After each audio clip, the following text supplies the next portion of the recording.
the floor to a big counter in the middle of that floor. There was just one person working there. And he knew Courtney, and they kind of laughed that he was back at the building. And he gave them my name, and he said, "Okay, Andy, you can walk into the teleport now." And I said, "Where is it?" I mean, I was expecting these two parentheses-shaped objects on the floor or some big Stargate device where there was nothing around you when you teleported, like the experience that I had had as a 7, 8, 9, 10-year-old. And he said, he laughed, and he said, "It's the elevator that we just came up in." Oh, my goodness. Really? He said, "Yeah, Scout's honor, so why don't you get in the elevator?" Wow. So I stepped into the elevator, and he wasn't going with me on this particular probe, my first probe up to Mars. And the door closed, and it went up about 3 feet, three stories up to the 8th floor of the building. And I heard Courtney's voice through the intercom say, "Are you ready?" And I said, "Yeah." And then a couple more minutes passed, and he said, "Are you really ready?" And I got kind of exasperated and impatient, and I said to him, "Light this candle." And he basically said, "Okay." He laughed, and he had a very kind of gruff, sort of hardcore sense of humor, like a lot of career intelligence people. Right. A real laconic sense of humor. And he laughed, ruefully. And essentially, everything seemed normal, except I imagine what would have been halfway to Mars. It seemed to be halfway during the transit. There were some spatial effects that occurred in the elevator. The elevator, which had been rectilinear in shape, kind of got a little bit more oblate, and there was this tremendous pressure. And there were some sensations of disorientation and pressure that I didn't experience when I was jumping through the Tesla device at Curtis Wright when I was a child. And I think there must have had to have been, because the whole room went there. This wasn't jumping through a teleporter that opened up a vortal tunnel in time-space. The room itself went with me to Mars. And these are the so-called jump rooms that researchers like David Wilcock have been writing about. So what happened is, after these weird sensations and perceptions abated, and I still found myself in this elevator, it opened up, and as Courtney Hunt had described, I was in an underground facility that looked like a big sort of concrete bunker area, like maybe one of the service areas that you would find around a big, Major League Baseball field. It was sort of 1 story below ground and just this cavernous expanse of concrete, like if you were in some part of a major dam where you have workrooms and stuff to maintain the dam. And, in other words, it was an industrial site. It was totally unfurnished, just this big underground concrete facility. Okay. Like the deep underground military bases that people have reported, and some of which we've heard about. Right, which do exist. Yeah. And as Hunt had instructed me, I walked up a concrete stairway up on the right side of this cavernous room where the elevator had opened. And as he had described, the access point to the surface of Mars was provided by the eyes of a skull-like sculpture that was sitting on the surface of Mars. Wow. So I went up into like this dugout area, and I could see the eyes of the sculpture from behind, from being inside the skull. And I clambered up onto the eye sockets and through the skull, and I found myself on the surface of Mars, which looked a lot like Sedona, Arizona. It has sort of a rust-red terrain, a light blue, a very pale blue atmosphere. And there was one individual there to greet me. And about 5 minutes after I arrived, two more individuals showed up, so that there were 3 up there. 2 men and a woman about my age, maybe a couple of years older. I was 19 in 1981. So they seemed 21, 22, 23 perhaps. And they did not have crystal helmets with respiration devices in them. Like so you had full gear. Yes, Hunt had shown me. I think what it was Hunt had shown me how to use the helmet. He's going to put it on, and in fact, I wasn't in a suit, so the helmet closed off around my neck or shoulder area. Okay. And then I'm yelling through the microphone at them, "Can I take my helmet off?" I'm thinking, are these people Martians, and can they breathe this atmosphere? Why did Courtney give me a helmet? So they were laughing, particularly the one I was interacting with, and I took my helmet off, and I could breathe the atmosphere of Mars. It was difficult to breathe, but I didn't start hyperventilating. The best way I can describe it is, if anybody has spent a hot summer day in a smoggy city like Los Angeles at its worst, and your lungs are aching by about 7 o'clock at night, maybe you've been swimming all day, and you have smog lung, and it's difficult to breathe. Yeah. It was sort of like that. I felt a little bit lightheaded, and and like I was struggling to breathe somewhat, but I could breathe the atmosphere of Mars. Okay. And they had become accustomed to it. So on that first trip, I essentially stood around with them for about a half hour or so outside this skull-like sculpture on the surface. Wow. And then I went back in and went down to the elevator, and about 45 minutes later, the elevator door closed, and I found myself back in El Segundo after about 10 minutes. Now, who were the people that were with you at that time? I mean, were they other human life forms, or did you meet life forms that were indigenous to the Martian planet? Well, the three people at the immediate area in front of the skull there on that first trip were human beings like you and I from Earth. Okay. They were, Mars staff of the CIA stationed there. Okay. Now, the second time I went up with Courtney Hunt, and we walked around the surface for 3 or 4 hours. And I did, in fact, encounter on that trip, nobody was there to greet us, so he walked over to this building, which was like this old adobe, sort of, again, southwestern type construction. And when we walked onto the yard of that property, sort of the xeriscape landscape of that property, over on the left side of the house was something initially that I thought was a dog. But what it was, in fact, was a creature that had the bald head and sort of muscular shoulders of a Caucasian male, hybridized with lower extremities that were sort of grub-like. And when we entered the property, he came bounding across the property at us, kind of snarling like a human and barking like a dog at the same time. Wow. So much so that I actually sort of just instinctively stepped behind Hunt because I thought he was going to bite us. And got within 3 feet of us. Hunt kind of moved towards him quickly to startle him and scare him away. And he turned heel and went bounding away, wailing balefully like a dog, as if Hunt had wounded him by scaring him. And then Hunt turned to me and said, "He's harmless." We then entered the house. Actually, the screen door fell off when Hunt opened the door. It was all rusted and just literally fell off in his hand. And he kind of laughed, ironically. And inside the building was a Mars colonist or explorer, somebody from CIA who had clearly been up there for months or years, who was essentially insane. I mean, he was basically suffering from exposure to the point where he had pretty much lost his mind.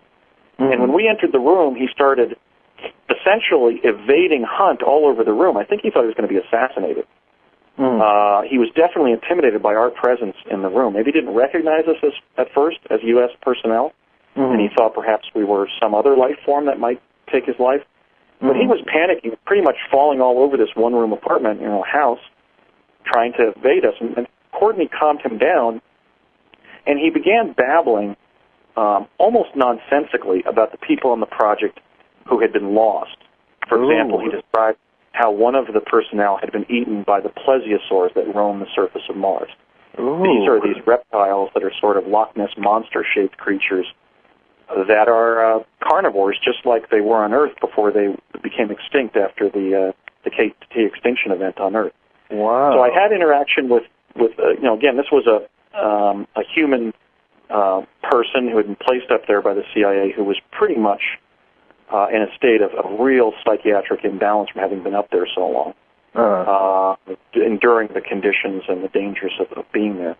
And then we walked out of his place. He asked Courtney whether he could go back with us, and Courtney said, "Not on this trip. I've got to take Andy back." So he was very, very dejected about that. Then we walked around, and I don't remember exactly the life forms we encountered because those parts of my memories are still buried. But I do remember that when we then stopped and started walking back to the skull, so we could go into the underground facility and take the jump room back to El Segundo, there were like 6 or 7 feel-like, half human, half grub-like creatures up on a hillside that were sort of barking like walruses as I was walking past them, kind of like, woo, woo, woo. And I said to Hunt, "What does that mean?" And he said, "They're saying goodbye to you." Wow. So some of the life forms were actually interacting, trying to communicate with me up there. Wow. And then we went back, and we got within about 40 feet of the skull, and I saw that a boulder on my right had moved. And then it was at about 30 feet from the skull, I saw this periscope-like neck and small head come up with an eye on it. Oh, my goodness. And I turned to Hunt and I said, "Is that an animal?" And he said, "Yes." And I said, we stepped a few more feet towards the skull, and I said, "Is it a predator?" And he said, "Afraid so." Ooh. And then we stepped a couple more feet towards the skull. And he said, "I tell you what, Andy, when we get to about 10 feet from the skull, I want you to run like hell and then dive through the eye sockets like you're coming into home plate in a baseball game to try to win the game." Oh, my God. You are, okay? And so we got within 10 feet, and he said, "Let's go." And we ran like hell, and I saw the thing closing on me in sort of my right field of vision. And as we dove through the eye socket of the skull, this plesiosaur-like creature, it was a very bulbous one, smacked its whole body against the eye socket of the skull. It didn't recognize, what the object was, which is, I think, why they disguised these access points to their underground civilization with what looked like rocks that human beings can identify as skulls or faces or whatever, because intelligent humanoids can identify that they can get access to the underground civilization through those points. But the less intelligent, but obviously predatory creatures on the surface of Mars don't really know what they're looking at. So we kind of righted ourselves inside the eye socket there. I looked back quickly to see if it had gotten through the eye socket. It hadn't. We began to scamper down the stairwell, and I said to Courtney, "Is it a meat eater?" And he said, "You betcha. That thing has teeth all down its throat." Oh, my God. So I had contact not just with, non-predator species on Mars, but in fact a predator species chased us back to the skull.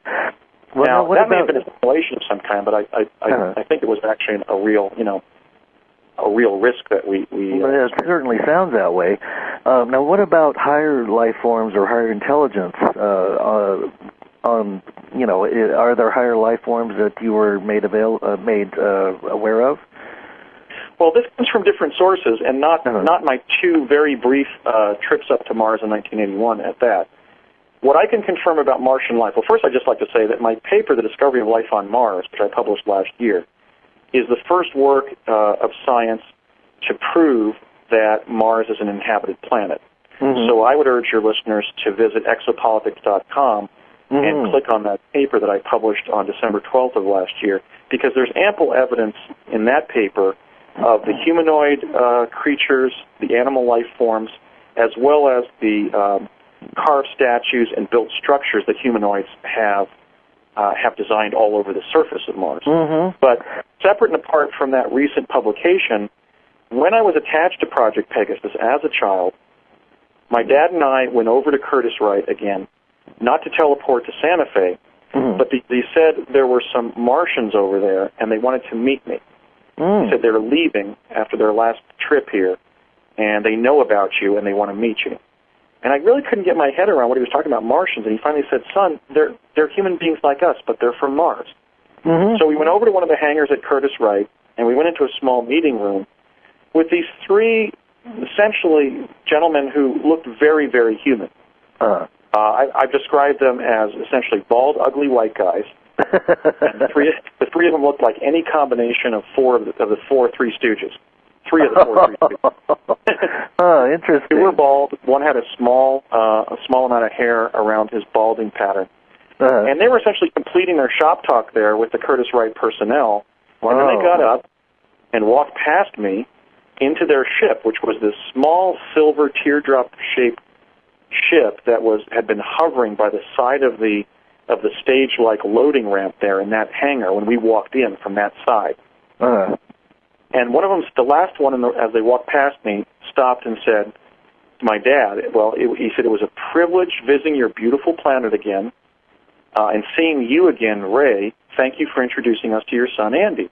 And my dad very graciously said, "Well, it was great to see you guys again. I hope we can get together next time you visit our planet." And they walked in a kind of a strange way. They didn't walk exactly the same way as modern humans. And also their musculature was allocated in different parts of their body in a way that wasn't exactly analogous to modern human beings. I remember that. Mm-hmm. They were dressed in silver spacesuits with a red, sort of a blood-red crest on the chest with a yellow lightning bolt in it. That was sort of the spacesuit that they were wearing. Wow. And they got into this rather small craft. There were some spatial effects that occurred in the elevator. The elevator, which had been rectilinear in shape, kind of got a little bit more oblate, and there was this tremendous pressure, and there were some sensations of disorientation and pressure that I didn't experience when I was jumping through the Tesla device at Curtiss-Wright when I was a child. And I think they're reported, like the experiences I had as a 7, 8, 9, 10-year-old. And he said, he laughed and he said, "It's the elevator that we just came up in." Oh my goodness! Really? He said, "Yeah, Scout's honor. So why don't you get in the elevator?" Wow. So I stepped into the elevator, and he wasn't going with me on this particular probe, my first probe up to Mars. And the door closed, and it went up about 3 feet. Very kind of gruff, sort of hardcore sense of humor, like a lot of career intelligence people. Right. Real laconic sense of humor. And he laughed, ruefully. And essentially, everything seemed normal, except I imagine what would have been halfway to Mars. It seemed to be halfway during the transit. Three stories up to the 8th floor of the building. And I heard Courtney's voice through the intercom say, "Are you ready?" And I said, "Yeah." And then a couple more minutes passed, and he said, "Are you really ready?" And I got kind of exasperated and impatient, and I said to him, "Light this candle."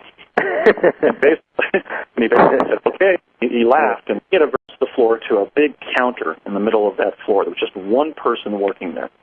And he knew Courtney, and they kind of laughed that he was back at the building. And he gave them my name, and he said, "Okay, Andy, you can walk into the teleport now." And I said, "Where is it?" I was expecting these 2 parentheses-shaped objects on the floor or some big Stargate device where there was nothing around you when you